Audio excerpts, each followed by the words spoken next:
एक छोटे से गांव में अर्जुन नाम का एक गरीब युवक रहता था।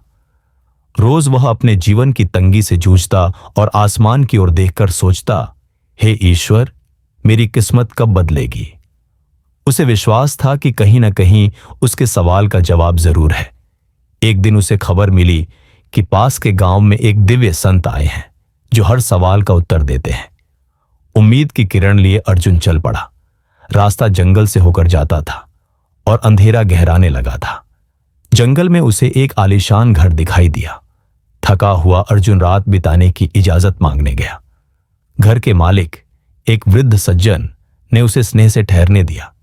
बातचीत के दौरान जब अर्जुन ने संत से मिलने की बात कही तो वृद्ध ने कहा, बेटा, मेरी बेटी जन्म से गूंगी है। कृपया संत से पूछना कि वह कब बोलने लगेगी। अर्जुन ने वादा किया और अगली सुबह यात्रा पर निकल गया। रास्ते में अर्जुन को एक बूढ़ा जादूगर मिला जिसके हाथ में एक चमचमाती जादू की छड़ी थी। जादूगर ने अर्जुन से पूछा, कहां जा रहे हो युवक। अर्जुन ने बात बताई तो जादूगर ने निवेदन किया, मेरी एक ही इच्छा है, मैं स्वर्ग जाना चाहता ही हूं। संत से पूछना, यह कब होगा। अर्जुन ने सहमति में सिर हिलाया और आगे बढ़ा। थोड़ी दूरी पर एक बड़ा सा कछुआ मिला जो संघर्ष कर रहा था।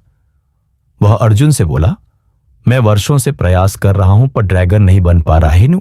संत से पूछना, मैं ड्रैगन कब बनूंगा। अर्जुन ने मुस्कुराकर वादा किया और आगे बढ़ गया।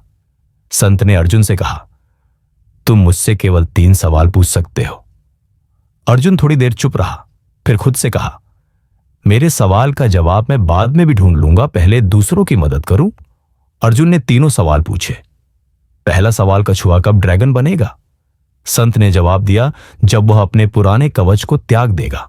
दूसरा सवाल, जादूगर स्वर्ग कब जाएगा। संत का जवाब, जब वह अपनी जादू की छड़ी किसी योग्य मनुष्य को सौंप देगा। तीसरा सवाल, वृद्ध की बेटी कब बोलेगी। संत का जवाब, जब उसे सच्चा जीवन साथी मिलेगा जो उसे बिना शर्त अपनाएगा। अर्जुन लौटते हुए कछुए से मिला और उसे संत द्वारा बताई गई बात बताई। कछुआ हिम्मत जुटाकर कवच से बाहर आया और चमत्कार, वह एक तेजस्वी ड्रैगन बन गया और धन्यवाद स्वरूप उसने अर्जुन को ढेरों मोती भेंट किए। फिर अर्जुन जादूगर से मिला। अर्जुन ने कहा, त्याग ही मुक्ति है, अपनी छड़ी किसी योग्य मनुष्य को सौंप दो। जादूगर ने छड़ी अर्जुन को दे दी और वह तुरंत स्वर्ग से धार गया। अंत में अर्जुन उस वृद्ध के पास पहुंचा और कहा, आपकी बेटी को जब वह जीवन साथी मिलेगा जो उसे आत्मा से स्वीकारेगा, वह बोलने लगेगी। वृद्ध भावुक हो गया। उसने कहा, तुम ही वह योग्य पुरुष हो, क्या तुम मेरी बेटी को अपनाओगे। अर्जुन ने सहर्ष स्वीकार किया।